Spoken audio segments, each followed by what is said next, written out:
척추 구조에 대해서 얘기 드리면 이 경추가 앞쪽으로 이렇게 C자 커브가 되어 있습니다. 흉추는 뒤로 C자, 요추는 앞으로 C자. 옆에서 보면 척추가 이렇게 S자 모양으로 되어 있습니다. 근데 현대인들이 스마트폰을 굉장히 많이 사용해서 목이 이렇게 일자목, 거북목이 되어 있는 경우 많죠. 그렇게 되면 이 흉추 7번, 흉추 7번은 여기 견갑골 끝나는 부분 연결한 부분입니다. 여자분들 그 브래지어건 그 높이가 흉추 7번인데요. 그게 이렇게 뒤로 이렇게 밀려납니다. 밀려나면 사실 구조가 전부 다 어그러지면서 이 비만이 생기는 거죠. 그래서 내가 다이어트를 하고 싶다 그러면 반드시 흉추 7번을 자기 위치로 맞추셔야 돼요. 그리고 골반이 틀어져 있는 거를 맞추셔야 되는데 골반 주변에 있는 근육, 이 내전근, 서해부에 있는 내전근과 이 환도 부위에 있는 이 근육들을 항상 부드럽게 만들어 주시는 그 운동을 하시면서 다이어트를 하셔야 됩니다. 그리고 근육 같은 경우도 보면 발 뒤꿈치 아킬레스건부터 해가지고 쭉 타고 올라가면서 머리 끝까지 근육이 다 이어져 있어요. 그러니까 근육 이름은 다 틀리지만은 어떻게 보면 하나의 선처럼 연결되어 있는 거죠.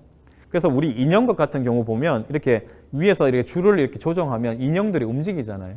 그런 것처럼 근육이 몸 전체의 골격을 다 움직인다고 보시면 돼요. 그렇기 때문에 교정을 할 때도 어느 한 부분만 하는 게 아니라 이제 발끝에서 머리까지 다 맞춰서 올라가는 거죠. 그래서 독일이라든지 미국 이런 데서는 오소틱이라는 걸 합니다. 오소틱. 뭐냐면 발에 깔창 같은 거를 하는데요. 우리가 그 인천대교 같은 경우는 굉장히 다리가 이렇게 길죠. 그때는 하중을 받기 위해서 모양이 아치를 그립니다. 근데 시골 동네의 그 다리는요, 일자예요, 일자. 뭐 그렇게 세게 힘을 받을 일이 없으니까. 근데 우리 발을 보면 인체가 한 60, 70kg가 되는데 이 조그만 발로 버텨야 되기 때문에 발은 반드시 아치를 그려야 돼요. 근데 이게 나이가 들어봐 자꾸 이 아치가 이제 무너지는 거죠. 특히 이제 배구 선수 같은 경우는 충격을 많이 주니까 빨리 무너집니다. 그 이 평발이 되는 거죠. 이 평발은 유전도 됩니다. 그렇게 되면 이 몸을 지탱할 때 스트레스가 굉장히 많아져요. 발의 압력이 강해지고, 그다음에 다리 길이가 미세하게 차이가 납니다. 이 다음 화면을 보면요, 요 다리의 어떤 다리의 좌우 길이가 한 1mm, 2mm 차이 나는 것 때문에 골반이 틀어지고 척추가 다 틀어지는 겁니다. 그래서 항상 이 발을 항상 자기 아치에 맞게끔 만들어주는 그런 오소틱 같은 걸 이용해서 걸어주면 이 환자분들 보면 엄지발가락이 이렇게 틀어지는 무지외반증이 많아요. 그런 경우 수술하는 경우도 있지만 사실은 그 전에 먼저 근육을 부드럽게 만들어준 다음에 이 아치를 만들어주는 게 중요합니다. 그렇게 해도 돌아오거든요. 그런데 제가 항상 먼저 물 먹고 디톡스하고 이런 얘기를 왜 하냐면 근육이 뻣뻣할 때는 교정이 잘 안 돼요. 그래서 자기는 마사지 받으면 받을 때는 시원한데 돌아오면 돌아온 상태 된다 이런 얘기 하시잖아요. 그렇게 근육이 딱딱할 때는 교정이 잘 안 돼요. 먼저 간을 부드럽게 해주고 물을 충분히 먹고 이렇게 해서 이 근육을 부들부들하게 해놓은 상태에서 교정이 들어가주면 아프지가 않아요. 그래서 우리 치료도 항상 바른 순서가 있습니다. 초등학교 끝나면 중학교, 중학교 끝나면 고등학교 이런 순서가 있듯이 순서에 맞춰서 치료를 하셔야 됩니다. 그래서 이 척추 구조가 내장하고 다 이렇게 연결돼 있죠. 그런데 만약에 허리가 안 좋다. 허리가 안 좋으면 허리만 안 좋은 게 아니라 허리가 연결되어 있는 이 내장들, 자궁, 방광, 대장 이쪽도 안 좋아지는데 여기에 로벳 반응계가 있어요. 로벳 반응계는 뭐냐면 경추 1번, 2번, 3번하고 허리뼈 5번, 4번, 3번하고 커플로 같이 움직여요. 목 1번, 2번, 3번이 왼쪽으로 가면 밑에 거 3개도 왼쪽. 이게 오른쪽 가면 이게 오른쪽. 그게 로벳 반응계입니다. 그래서 스마트폰을 많이 봐서 고개를 많이 숙인다. 그러면 목뼈만 일자가 되는 게 아니라 허리도 같이 나빠져 버리죠. 그럼 허리가 나빠지면 아까 말씀드린 대로 이 연결되어 있는 내부 장기가 안 좋아져서 뭐 불임이 생길 수도 있고 조루가 될 수도 있고 발기부전이 될 수도 있고 여러 가지 병이 생길 수 있는 거죠. 그런 경우는 뭐 비아그라만 먹는다든지 정력제만 먹는다 이렇게만 해서는 안 되고 구조를 맞춰주는 작업도 필요하다는 거죠. 마인드 부분은 뭐 각자의 어떤 여러 가지로 했어요. 저는 이제 아내를 따라서 이제 교회를 가게 됐는데요. 그 외에도 자기 마음을 컨트롤할 수 있는 방법이 여러 가지 있는데 이거는 많이 아실 겁니다. 사랑한다, 감사한다는 글자를 뭐 보거나 말하면 육각수가 된다 그러죠. 근데 이거를 일본에서 나왔지만 많은 초등학생들이 테스트를 해봤습니다. 한쪽에는 물을 머금고 있는 밥, 또 물을 머금고 있는 나무, 양쪽에 놔두고 욕하고 칭찬하고, 그러면 뭐 욕한 쪽은 밥이 다 새까매지고 나무가 죽고 이런 저도 테스트 해봤는데 비슷하게 되더라고요. 근데 그게 중요한 게 아니라 우리가 그래서 평상시에 말을 좀 이렇게 부정적으로 하는 사람들 옆에 있으면 그 사람 몸도 나빠지지만 그 말을 듣는 내 몸도 나빠지는 거죠. 그래서 되도록이면 좀 긍정적인 말을 하는 사람하고 어울려 있어야지 좀 건강해진다는 거죠. 어린애들 보세요. 어린애들이 뭐 세상 비판하고 이런 거 잘 없습니다. 어린애들 있으면 항상 좋은 얘기를 하죠. 그래서 어린애들하고 있으면 좀 건강해지는 것도 있습니다. 그리고 우리가 말을 하면 사실 이게 타이타닉같이 큰 배가 있으면 그 배를 움직이는 거는 밑에 조그만 방향키거든요. 우리 혀가 그 인생을 좌우합니다. 우리가 말을 해버리면 이 말이 씨앗이 돼가지고 인생의 밭에 딱 심겨버리면 문제가 뭐냐면 가을에 반드시 결실이 맺히는 거예요.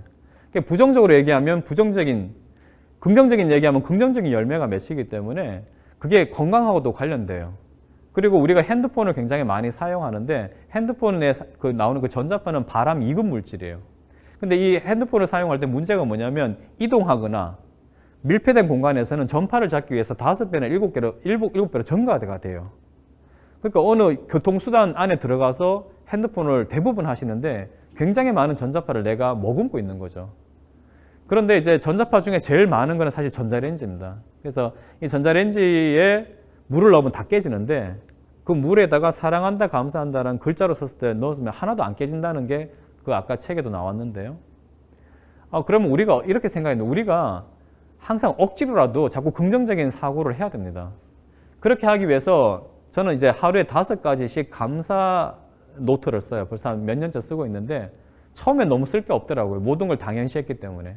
근데 억지로 자꾸 감사한 걸 썼어요. 오늘 이렇게 촬영하는 것도 사실 저한테 굉장히 행운인데 그 감사한 거 오늘 저녁에 적을 겁니다. 그렇게 자꾸 감사한 거를 노트에 적다 보니까 긍정적인 사고로 바뀌는 거예요.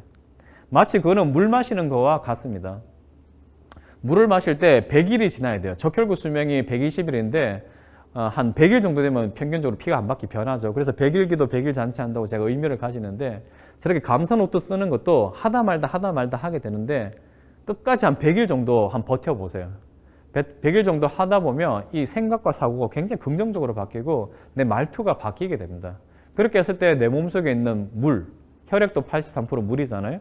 혈액이 맑아지는 거죠. 이건 제가 쓴 1박 2일 디톡스 책인데 제가 설명한 내용이 조금 들어가 있습니다.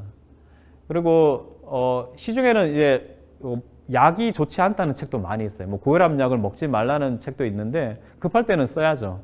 그렇지만은 뭐 생활 속에서도 치료할 수 있는 방법이 있죠. 어떤 분들은 다이어트하고 나서 살 빼고 나서 뭐 고혈압이 치료됐다는 분도 많이 있고요. 디톡스하고 좋아졌다는 분들도 있습니다. 그리고 암을 또 어떻게 도서관에 가보면 이런 책들이 많은데요. 암은 어떻게 보면 병이 아니라고 하는 사람들도 있습니다. 뭐냐면 우리 혈액이 이렇게 오염되면 잘 흐를 수가 없어요. 찌꺼기, 건더기가 많으면 흐를 수가 없잖아요. 그럼 몸 스스로 이 더러운 찌꺼기를 이렇게 한 곳에 모으는 거예요. 일종의 쓰레기통처럼. 안 그러면 옛날에 폐혈증으로 죽을 수밖에 없는데 그 암이라도 근종이라도 용종이라도 생겨서 더러운 피를 모아주기 때문에 그나마 이 순환이 되는 거죠. 그래서 이제 병 안 걸리고 사는 법, 여기 나오는 이 신야 히로미 박사님은 자기 암 환자 중에 단 한 명도 죽은 사람이 없죠. 재발도 안 됐어요. 그래서 사망 진단서 써본 적이 한 번도 없는데 이분은 일본에서 손정희 같이 이렇게 좀 그 기업 총수들의 주치입니다. 이 사람이 암의 수술은 할 수 있대 항암제 방사선을 쓰지 말라고 합니다.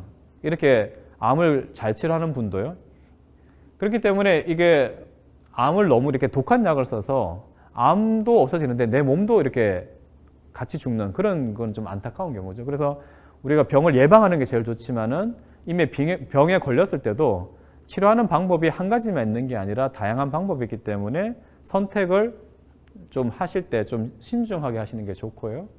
그 다음에 이제 홍해걸 씨가 이렇게 번역한 책인데 여기도 보면 이제 혈압약에 대해서 좀 뭐 언급이 되어 있습니다. 그래서 어떻게 보면 이제 약을 먹어서 수치가 맞춰지는 거는 컨닝에서라도 100점만 맞으면 된다는 거예요.